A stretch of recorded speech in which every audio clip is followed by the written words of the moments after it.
dans l'univers en fait, du cinéma belge, il y a quand même, je trouve qu'il y a il y a beaucoup de réalisateurs que j'apprécie. Enfin, j'aime beaucoup Abel et Gordon, j'aime beaucoup Willy Lanners.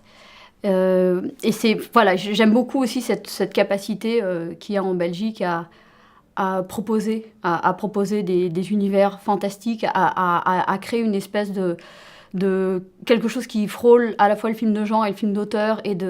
Voilà, là, je trouve qu'en Belgique, il y a beaucoup de gens qui s'engagent dans cette voie qui n'est ni clairement du film de genre, ni clairement du film d'auteur, qui essayent de jouer à cette frontière.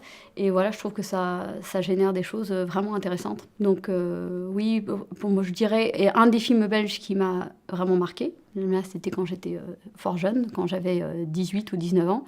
J'ai vu Une liaison pornographique de Frédéric Montaigne. On va dire que c'était mon premier vrai contact avec le cinéma belge parce que j'habitais en France à l'époque et que ça a été, enfin on va dire que c'est le premier film belge qui m'a vraiment marqué. Bah donc par rapport à mon film belge préféré, c'est un peu compliqué, c'est difficile à dire. Mais en tout cas, moi je trouve qu'il y a des univers assez qui me plaisent. Enfin, chez Abel et Gordon, voilà, par exemple, ça c'est vraiment un univers qui me plaît beaucoup.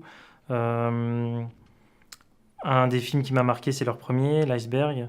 Parce que voilà, ils proposent quelque chose de complètement décalé, qui moi ça me fait vraiment marrer. C'est très beau, c'est assez malin comme ça.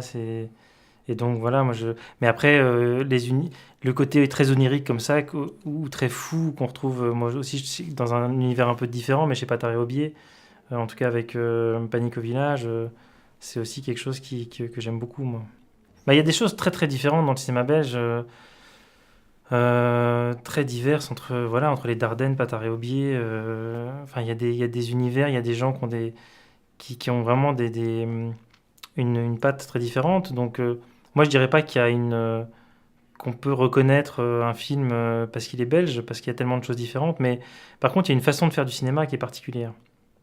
Et ça, c'est sûr qu'on retrouve pas ça. En tout cas, en France, on est dans un rapport au cinéma qui est quand même pas tout à fait le même.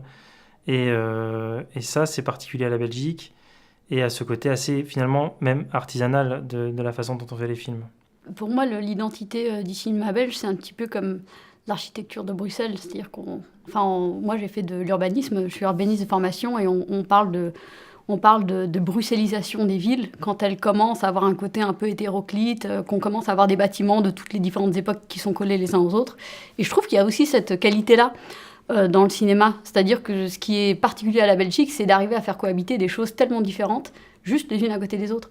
Et je vois même dans les cinéastes, les confrères qui sortent leur premier long en ce moment, je trouve ça super intéressant de constater qu'on a Guillaume Sénez qui va proposer une histoire de jeunes ados,